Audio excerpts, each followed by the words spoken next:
I'm known for criticizing. The main thing that I've criticized is really very small. It was very rapidly becoming clear to me that my views on various things differed from the most established views. In certain respects, I'm not happy with how things are. Making the videos was making me feel worse rather than better.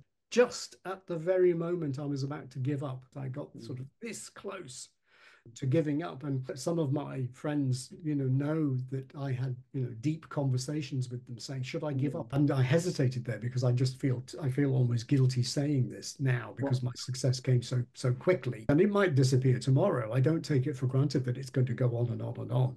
Thank you very much for coming. With me, I have a very, very honourable guest that I want to introduce to my lovely audience, the author of this great book, English After RP, and director of summer course in English Phonetics, which is going on for more than 100 years. Yeah, it was founded in 1919.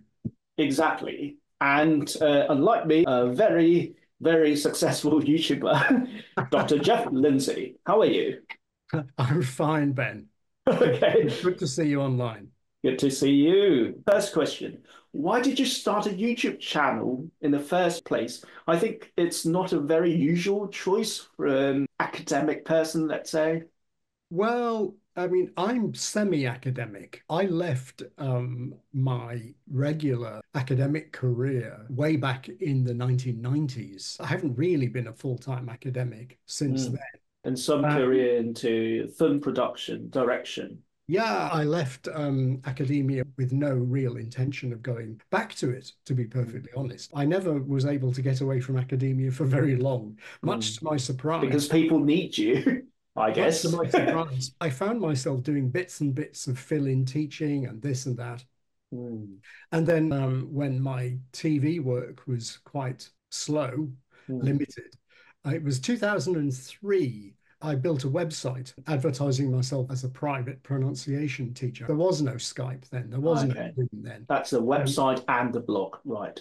No, just the website. In a very short period of time, I had lots of work meeting people face to face to do accent work, mainly non-natives wanting to work on their English pronunciation. Phonetics has done quite a bad job of making itself appeal to the general public. I mean, most people don't know anything about phonetics, and with those people who have some exposure to it, most of them hate it.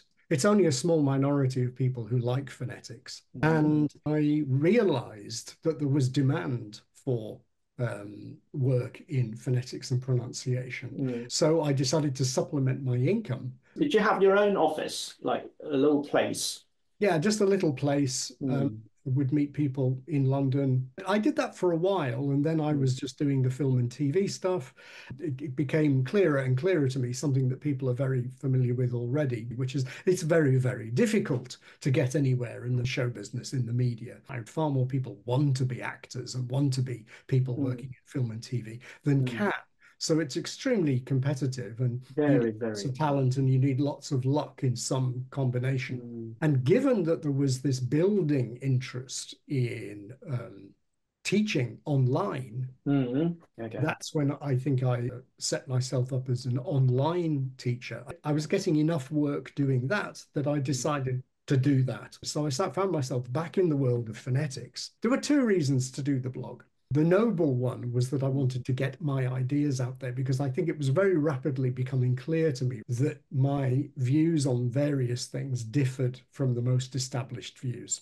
And the more I did practical pronunciation teaching, the more convinced I became that the most traditional approaches that I'd been using just didn't work. And also, to be blunt, I think also my blog was a way of kind of trying to promote of course, my online presence. And the original question you asked was, why did I start the YouTube channel? Well, I think that was the next stage that so one step leads to another. 2015, something like that, I think. I thought to myself, well, all right then, there are a few things that in particular that I think are not very well taught in the traditional way. Why don't I make some videos? And so I made some very primitive little videos. And those first videos are essentially aimed at non-native speakers with aspects of aspiration, maybe. Aspiration. I chose aspiration kind of more or less as the first thing because it always strikes me that the traditional teaching of aspiration is overcomplicated and in certain key respects mistaken. Which is very, very important in English.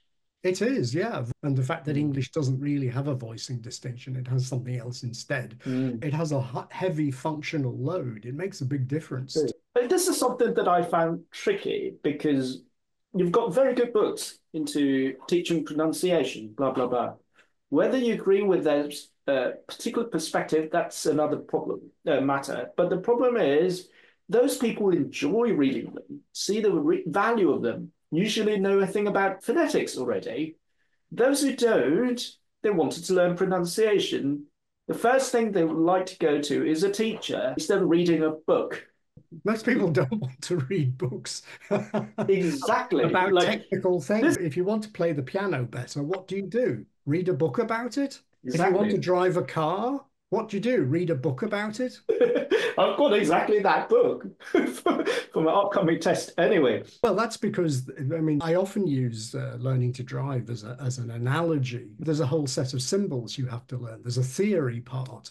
Wow. So, you can learn the signs and the symbols from a book. That's the theory part.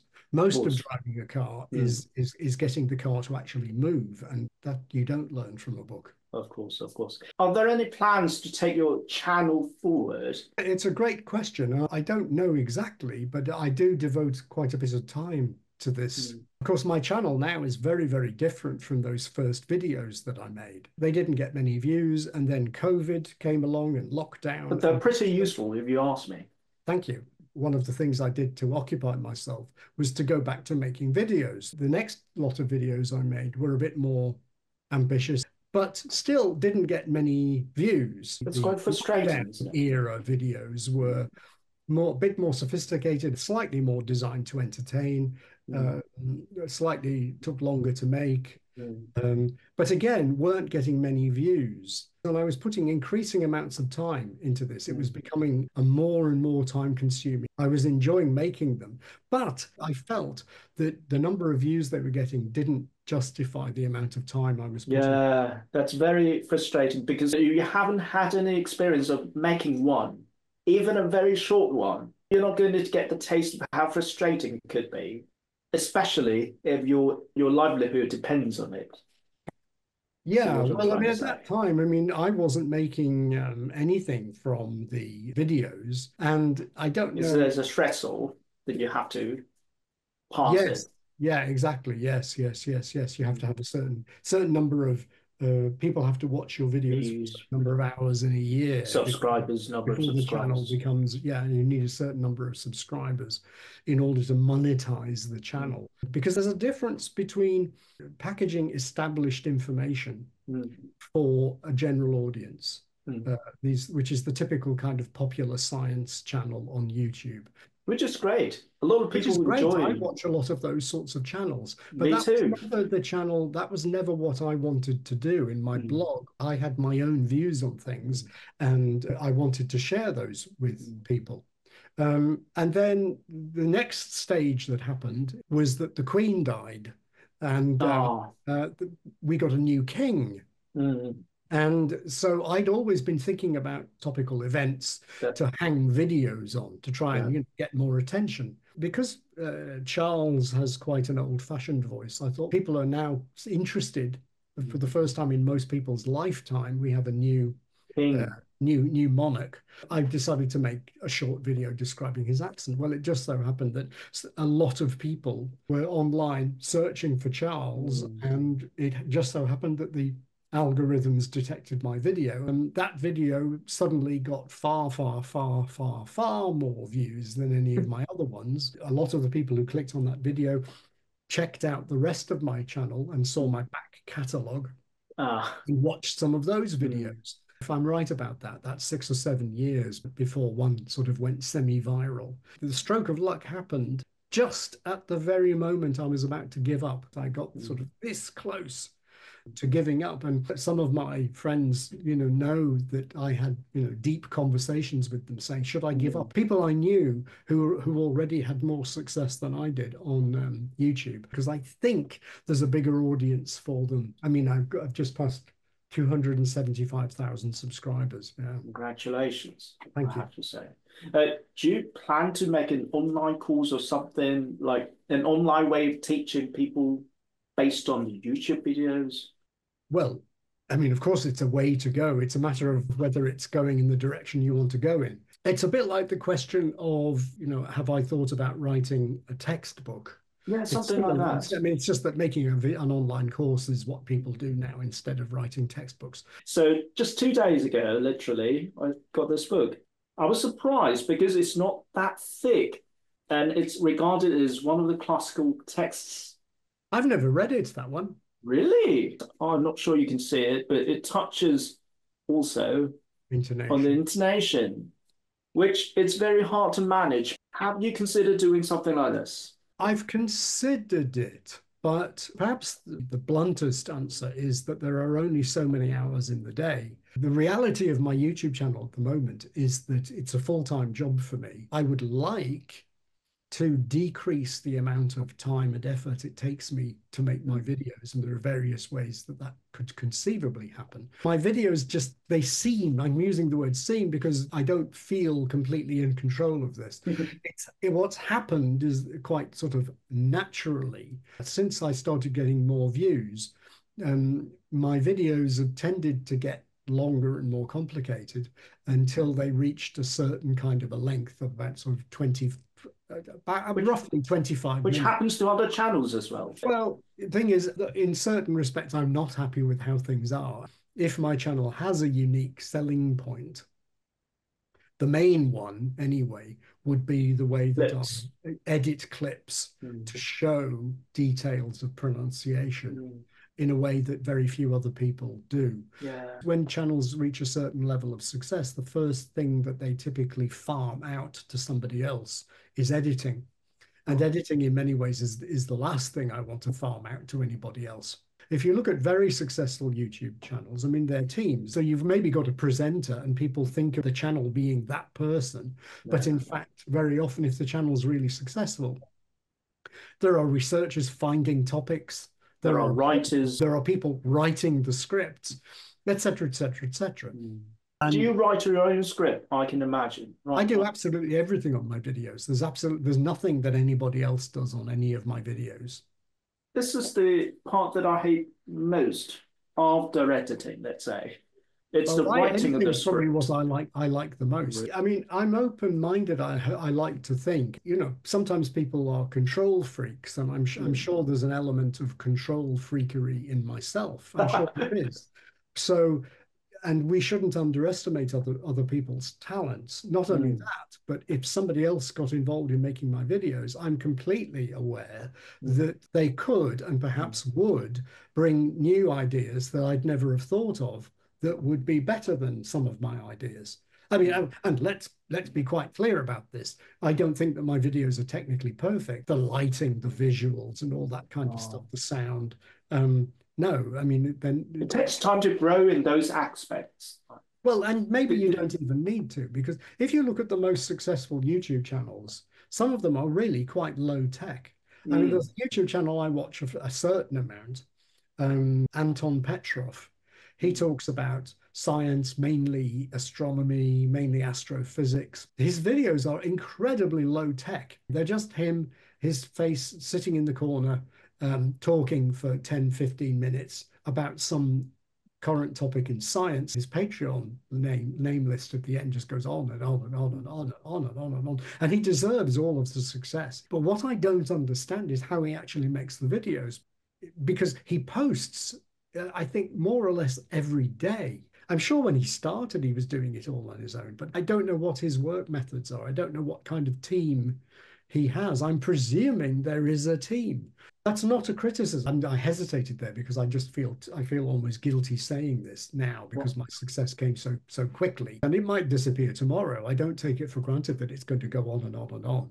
There are many, many, many, many YouTube channels that have a lot fewer subscribers and views than I get, and where they've gone to enormous trouble to make it look nice, with somebody's in their space with this special lighting, and they've been very careful. People love to put guitars in the back. How many YouTube channels? Because I've got a guitar sitting in the back of the room. Without any doubt, it looks better than mine. But the fact is, I don't give a damn. I don't care. I think all the top experts on YouTube would say that, it's the content that matters. I think there are two things. Number one, it's not compromisable at all. It's that the fact that you're bringing values to others' lives. One technical thing you really want to get right is sound. If the sound is really, really, really dreadful and amateurish, this is what I have been. People just don't want to listen to. I have to work on it, to be honest. No. I mean, I'm not talking about super production level that costs thousands of dollars to get right. I'm just saying, sometimes you see a video of a lecture, in a college somewhere in a lecture, and no special microphones have been used. Just somebody stuck a camcorder on, and they're getting the room. And I can't watch those. They're just appalling. People need a certain level of sound, but of course it's very easy to get that now. People have iPhones, and if people just talk into their iPhone, the sound is stunning. And second thing is the persistence. You keep making until you get to the point that you think, oh, that my time is come. Because most people just drop it before that tipping point. Well, I was about to, I really was. Making the videos was making me feel worse rather than better, because it's embarrassing to say this. It was like I felt, I have this silly hobby. I'm devoting huge amounts of my time to this hobby, and I'm not making them primarily for me. I'm making them for an audience. They haven't got an audience. So I thought, it just seemed to me that my channel was a failure. I'm not making this up at all. I was talking to people and, writing my own notes to myself about, I think I should give up and I don't know what to do. Like a matter of days before that one video took off. That's the idea. You keep doing it. If you enjoy it, you'll get to the point. Can I jump to another point about second language learning? We've been talking a huge amount about YouTube. And no, it's fine. It's fine. I'm sure my audience will enjoy it as well. Is there any difference that you recognize teaching a non-native versus teaching a native? It's a great, great question. And I think the answer is yes and no. The problem is always the same. People come to you wanting to be taught to speak in a different way. Why do they need help? What's going wrong? Why can't they just get to where they want to be on their own? 99% of the time, the obstacle's the same. It's the native system getting in the way. So whether they're native or non-native, whether they're an L1 speaker or an L2 speaker, you need to know about what it is they want to sound like.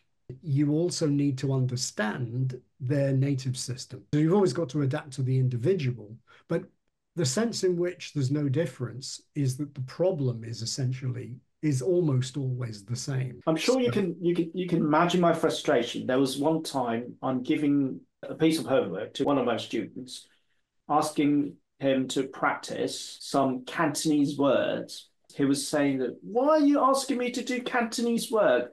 I'm not learning Cantonese. Why is there Cantonese in my workbook or something like that? Classic example. That's a great example. And I want to make a video about this. This would be or is intimately connected with one of those things that I think the standard approach gets wrong. I'm talking about the traditional type, or the traditional sort of university college, London, the department founded by Daniel Jones. An approach evolved quite rapidly about how to describe English, specifically standard speech, RP English, and what to teach and how to teach it. And that became very, very, very, very canonized, very, very standardized. And the summer course, it's like immovable. Phonetics, of which I'm director, there's a continuity there that goes right back to that. Now, I'm very grateful for having had that training. I did a degree in linguistics in this department, but I do think that it has certain errors of omission. and certain things that it kind of gets wrong, either because I genuinely believe it to be mistaken in certain respects, or wrong because English has changed. They're describing something that's out of date now. To some extent, I'm a bit of a rebel. And I think, for some people, I'm notorious for complaining about these things. But many of the things that I disagree with are not actually explicitly articulated ideas. Many of them are actually assumptions. The thing we do when we teach pronunciation is explain English phonetics to people. And I just think this is a fundamental error. And I do want to make a video about this. I have thought about it an awful lot. So a lot of people century. think pronunciation equals phonetics. Yeah, and this UCL tradition has perpetuated that. It comes out of the origins of modern phonetics in the 19th century and the foundation of the IPA. Many of those seminal figures, many of those key figures. But I have to say, on the other end of this spectrum, you have people saying that, oh, we're phonetics. We have nothing to do with teaching. You teachers go away. Something like this. We're sort of like different people living in different worlds. There are many different worlds of analyzing speech. I mean, the same thing applies, I think, in other subjects. But think about economics. There's academic economics. There's a very abstract theoretical economics, very mathematical economics, papers full of mathematical equations and all that kind of stuff. But at the same time, you've got, I don't know, day traders on Wall Street who are kind of doing an applied kind of economics, and what could be more different? And you've got finance ministers in governments. Well, they're doing economics. Completely different things. It's all over you've got the editor of the Wall Street Journal. Well, she or he, they're doing economics. Do you see what I mean? Which I used economics as an example because obviously the world of money and the world of business, it's always finance, is far bigger. I mean, the world of academic economics is going to be pretty huge compared with phonetics. It itself is going to be dwarfed. And then again, you've got the entire human race is interested in money. And in the same way, the entire human race is interested in speaking. So it's inevitable that you're going to have huge amounts of differences in terms of what people do academically and the applications or the applied area of that discipline. I could go on about this, and I don't ironically I don't really have scientific data really of any kind of quantified kind to back up my views, but I've got quite strong views. You have this huge industry, the English teaching industry, and it's a multi-billion-dollar industry. It earns huge amounts of money for the American economy and the British economy. And then most consumers of this knowledge, phonetics, which is microscopically tiny, which is incredibly. How many professional phoneticians are there on Earth? A few thousand at most. And depending on how you define it, it could be a few hundred for all I know on the face of the planet. The kind of number of people who could fill the International Congress of Phonetic Sciences multiplied by a few times. So a few thousand. It's tiny. And so in certain respects, you have what I consider to be this huge tail wagging this tiny dog. Like, for example, when it comes to questions of transcription. So if you were to say, well, who decides what the symbols should be in mathematics or chemistry? Everybody knows that should not be left up to a pile of high school chemistry teachers. And everybody knows that the people who should decide on the symbols in chemistry are the hardcore academic chemists. But whereas if you look at in phonetic symbols, it's a very, very, very different state of affairs. The people who use them the most are people who know almost nothing about phonetics. And if you look at the hardcore academics, the majority of people in phonetics and linguistics don't really give a damn. Because if you are a specialist in phonetics and linguistics, you know that there's no such thing as one correct way of transcribing. And you must, as part of your skill set, be able to deal with many different types of transcription. Traditions. So the idea of there being, the right way to transcribe one accent of one language and, it really matters. And it's of absolutely no consequence to serious academic phoneticians and linguists, except for Sure. a small number of academic Hardcore fan. who are applied linguists and people who are interested very specifically as their topic of research. Mm, I don't intend this as being patronizing or dismissive at all, but it's inevitably the case that the kind of people who specialize in the teaching mm. of, say, phonetics or pronunciation, they're not going to have the time to be the most profound thinkers about the analysis, the phonetic analysis. True, very true, I have to say. Talking about application, do you regard yourself as an advocate of a new set of symbols for the ESL world or EFL world? Um, I'm known for criticizing. The main thing that I've criticized is really very small. The main thing that I've criticized is the vowel symbols, and not even all of them, but most of the vowel symbols for the standard teaching accent is it used to be what people called RP. And that's this automatic assumption that diphthong off glides should be transcribed with I and U, the kit and foot symbols, where a lot of people just take it for granted that that's what you should do, whereas in fact there's practically no reason to do that. Still the traditional diphthong, like two vowel symbols combining together. Of course, yeah, there is just this whole series of arguments that I've given, but nobody has countered. I was on the Discord one day, and I don't want to intimidate anybody by hanging out in my own Discord, so I was sort of the invisible.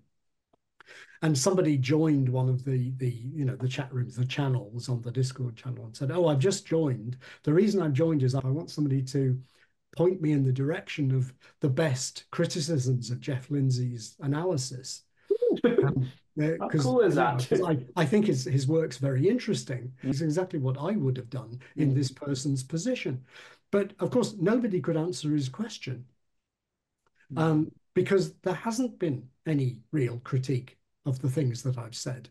So you have this situation where everybody assumes that the standard system, well, it must be right because it's there. I see it everywhere. It has to be like the symbols for the elements in chemistry. It must have been established. It just has to be right. Remember I said a few minutes ago that part of the problems of phonetics has to do with how small the subject is and dominated by English in many respects. One thing that became possible is this idea of just one guy telling everybody what to do. I mean, this couldn't happen in chemistry. It couldn't happen in physics. It couldn't happen in economics. There are so many brilliant people involved in those disciplines that there's inevitably going to be debate. But phonetics is this tiny, tiny, tiny, tiny little subject where Daniel Jones, who founded this department, did things a certain way, and then everybody just copied him.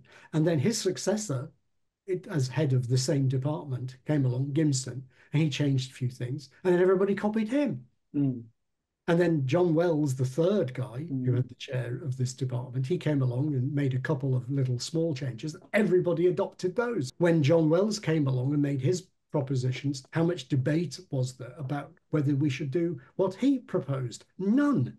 And so that's it. So you've got this tiny little subject where everybody is doing things according to decisions that were made by some guy in an office at UCL, like that. I think the challenge is for most foreign learners, typically they don't know enough phonetics to make the judgment. The proposals that I'm making are actually, from a scientific point of view, so tiny and modest. And the fact that people are so staggered and horrified, I will make one or more videos about this because that itself needs explanation. One of the issues it comes down to is grapholatry, grapholatry, the worship of writing. Human beings worship writing. The Bible, in the beginning was the word, or whatever it is. Even in the secular world, people worship writing because illiterates have no power and no money. Nobody remembers learning to speak. In fact, you have to learn to speak before you can form memories. That's why phonetics gets just dismissed in people's minds, or speech, because they were never conscious of it. However, people were very, very conscious of learning to read and write. If you're not taught it, you're illiterate. The amount of value they assign to writing is colossal, and that's understandable. Whenever you try and propose modifying writing systems, people are horrified and absolutely resistant to even tiny changes, even microscopic changes. That's why there'll never be any spelling reform in English. They have completely understandable respect and reverence for writing, without which we couldn't have universities, we couldn't have education, we wouldn't have our modern life. That's a big part of why people don't want to change the phonetic symbols. It's got nothing to do with phonetics. It's that same attachment that people have to letters and symbols. Given that most learners, I believe, around the world don't know a lot about cardinal vowels and IPA, what you're trying to do in some way, bringing the vowel symbols closer to the IPA value. Do you think it's still valuable? Well, there's a couple of questions there. One is how important are phonetic symbols at all? Well, obviously, phonetic symbols are vital to specialists.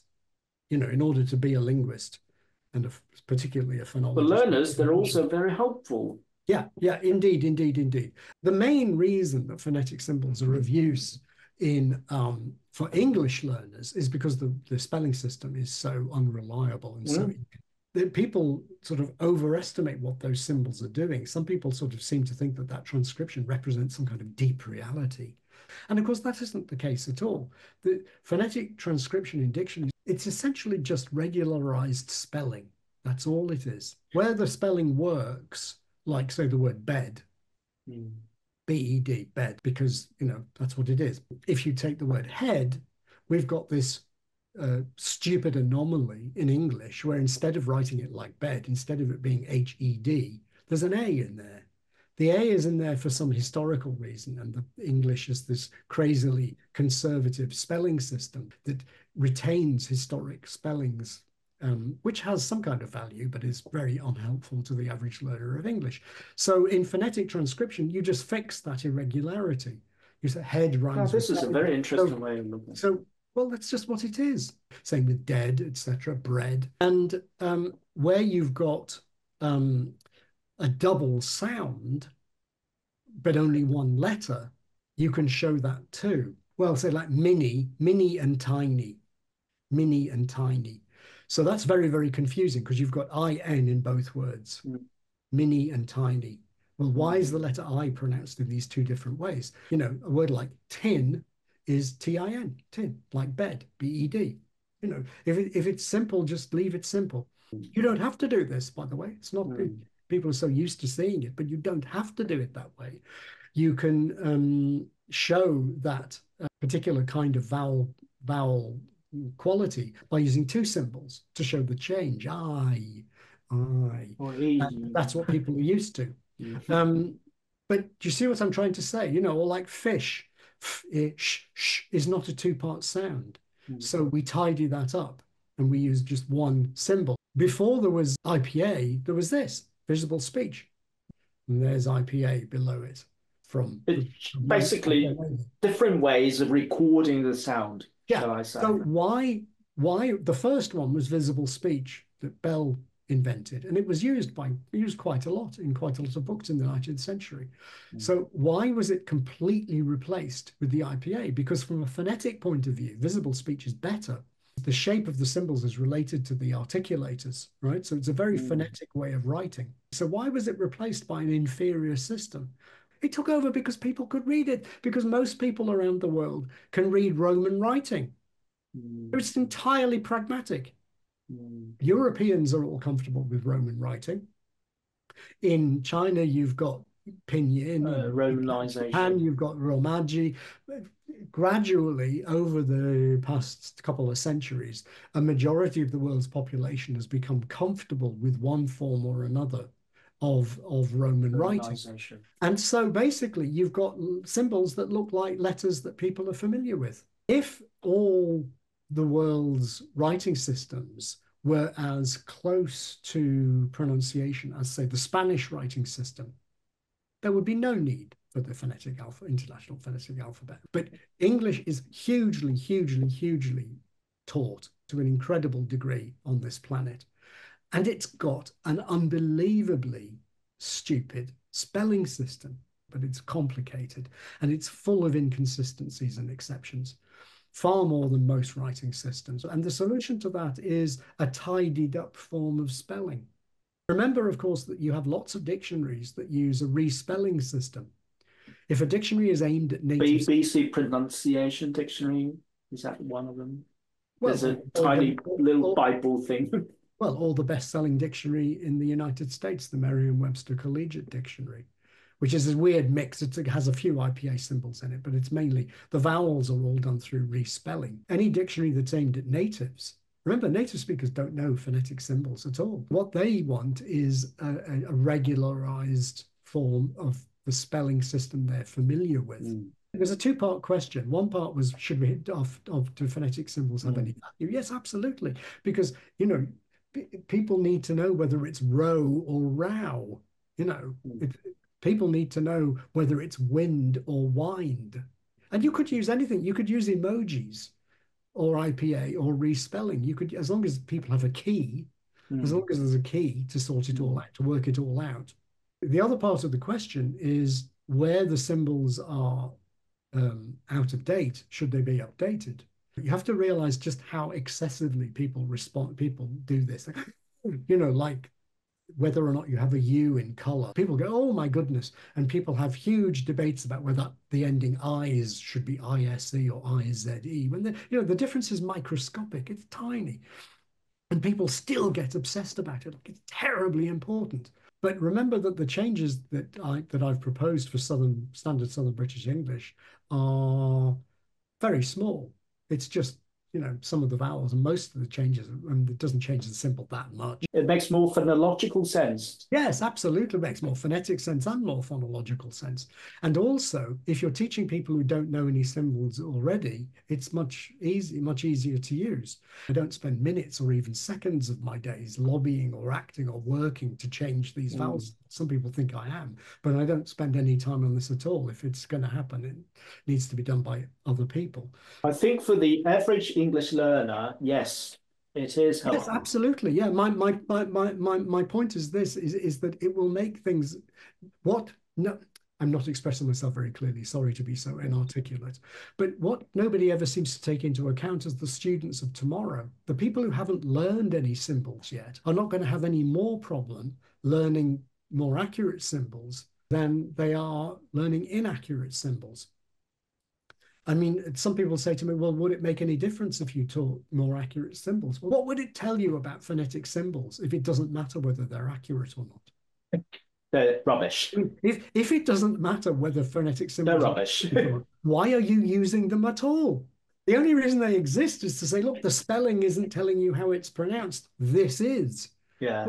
Well, how on earth then can you tolerate a system where the phonetic symbols aren't telling you how it's pronounced either? It's insane.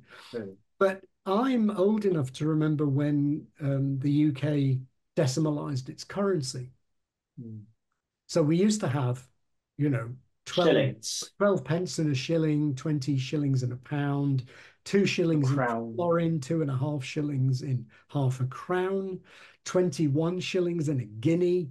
And I can remember as a child. It's very easy to remember. Go on. If one item costs £1, 12 shillings and 6pence halfpenny, what do 3 of those items cost? And you had to learn how to do that kind of multiplication, right? So insane. Good education. So it was replaced with a system where you have £1, 100 pence, the end. That's it. That's all you have to say. £1, 100%. You can say it in a second and a half, right? What was the response of the British population? It's so complicated. I can't understand it. Oh my God. You can go on YouTube and see videos explaining the new system. Videos that last 20, 25, 30 minutes. And people today might say, how on earth could you spend more than a second and a half saying £1, 100 pence? Now there's an answer. We all have in our heads hundreds, in fact, thousands of approximate or exact prices. Whenever you go on one of these things, you go, oh, that's a good price. Oh, that's cheap. Oh, that's expensive. Well, how do you know that? Well, it's because you've got some sense of what the right price should be. People would go to the shops and every number's different. So you have no way of knowing. Unless you do a conversion in your head, you have no idea whether something's a good price or a bad price. Every single price is different and utterly, utterly, utterly, utterly distressing and confusing to be. Anything you want to buy, it could be a car, could be a suit. You've got to convert everything. But of course, it won't be anywhere near as bad because, as I said, changing, a and air into a slightly different A and a slightly different E, how hard is that going to be? The problem lasts for one generation maximum. In fact, I mean, not even a human generation's what, 30 years or something. I mean, you've got tomorrow's teachers and students are children now. They haven't seen any symbols. So they're just going to learn the new ones the same way people today just learn £1, 100 pence. There's just a brief transitional period. To wrap this thing up, do you have any plans for SCEP? For people who don't know what SCEP is, it's summer course in English phonetics. It's been going for more than 100 years. Yeah. Which Geoff is a director, the director. I believe there's only one director, right? There is only one director, yes, one at a time. One at a time. Right. So I became director in 2015. It's I don't have a particularly clear answer to your question. Do you think it's still relevant? Yes, but not in the way that Daniel Jones would have considered it relevant. By the way, I should say that this is not my area of expertise. If I have an area of expertise, it's the phonetics and phonology of English, and I don't consider myself to be that expert. There's just a few things I've looked at in some detail. I'm not an academic expert in the field of pronunciation teaching, but as I understand it, the big change that's taken place in the past generation or so is the demotion or discarding or rejection or deprioritization of the idea that language learners should be trying to sound like natives. Almost to the point of people saying that thinking that you should try and help people to sound native is virtually racist. In brief, because I do have a tendency, as you can see, to talk too much, I think that it's ridiculous to expect most people to get anywhere near native-like pronunciation. And in particular, this demotion of trying to sound native has been replaced with the idea that you should prioritize what you teach. Communication. Focus on a certain core, intelligibility. Lingua franca core. Now, the devil is in the detail. It's not easy at all, in my opinion, to decide what are the most important things. However, I felt this long before I ever heard of Jennifer Jenkins and her theories about the lingua franca core. Long before I ever heard of her, I myself thought that we should be prioritizing what we teach. And in particular, because you ask about SCEP, certainly since Daniel Jones's day, in the 19th century, there was this idea that phonetics was this revolutionary tool that was going to transform. Help you speak properly. These early modern phoneticians were convinced that this was this unbelievably revolutionary insight into how language worked, because I've got to go into it in slight detail. If you go back to the 19th century, right, there's no recordings, and the only way you ever hear anything, any sound, is live, because recordings don't exist. I'm talking about the mid-19th century, right? How on earth could you find out how a foreign language was pronounced? Because it was also far more difficult and expensive to travel. So everybody found out about how languages were pronounced from books. All of a sudden, they had this thing called phonetics. You could get a much, much, much better sense of how a language sounded just from writing about it. Going back to your original point about books. The same way this happens in academic linguistics. You say, oh, in this language, the way such and such a thing is pronounced is as follows, and it's in transcription. And anybody who knows the transcription system has got some idea, not 100% photographic idea, but a very close idea of what it sounds like. Approximation. And a very good approximation of what it sounds like. Now, to those 19th century early modern phoneticians, this just seemed like the invention of the wheel. Bell wanted to help deaf people. That was his application rather than language teaching.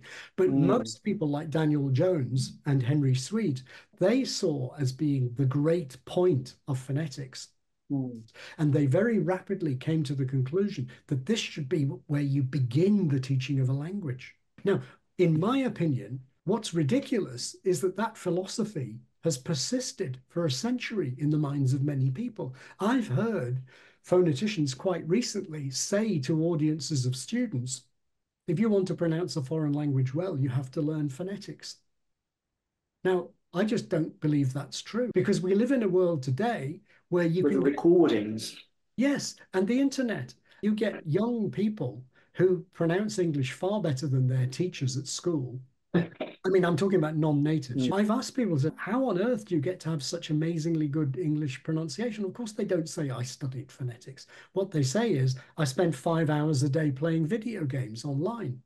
The main thing it requires is a good ear. So phonetics is neither necessary nor sufficient for pronouncing a foreign language well. However, I do believe that knowing phonetics can be really valuable to teachers and certain learners who have a personal interest in it. Of course, and there is so much more English teaching in the world now than there was in Daniel Jones's day. Although I don't see the teaching of phonetics as being as core as Daniel Jones did, the number of people who have a specialist reason to study this, I think, is probably bigger than ever. So that's why I think it has a future. As for particular plans for taking it forward, let's wait and see, because SCEP was struck a huge blow by COVID, and we went online for a few years, and we've only just started going back to doing a live version. So we need to think about how that's going, and because so many people prefer to do things online now, it's much more convenient and much cheaper. We have to see what the future holds. So I can't announce anything in particular. I think I can speak for a lot of us that I don't think it's a good idea to scrap the in-person SCEP. There's such a valuable opportunities for people to not exchange only professionally, but to connect in some way that have a common passion of teaching English and placing the emphasis on sounds and pronunciation, which I think there are not a lot of us here in the Yes, world. absolutely. Did you ever participate in the online SCEP? No. Well, I have to say, I heard a lot of good things about that. Of course, I agree with you about the nice features and valuable features of the live version. I was not originally a great advocate of the online of going online, but I was persuaded to give it a try, and it was much more of a success than I expected it to be. And the thing that surprised me the most was the atmosphere, because although it was online, the participants did socialize with each other. We had Really? rooms, yes. I'm surprised. There was a great atmosphere, and of course, while you're giving a lecture, people can be putting comments in the chat window, and this makes it all much more lively when you see people giving their reactions and their emojis and everything while you're teaching. And so that's something that you don't get so much with the live version. Lots of people who were in groups together, got each other's details and stayed in touch and become friends.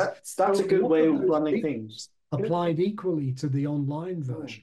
Good to know. But the live version has its own advantages too. Yes. I think we need to try and find a way to keep both going, ideally. Yeah. That would be very ideal. Thank you so much for your time, Geoff. Thank you, Ben. Thank you so much for your time.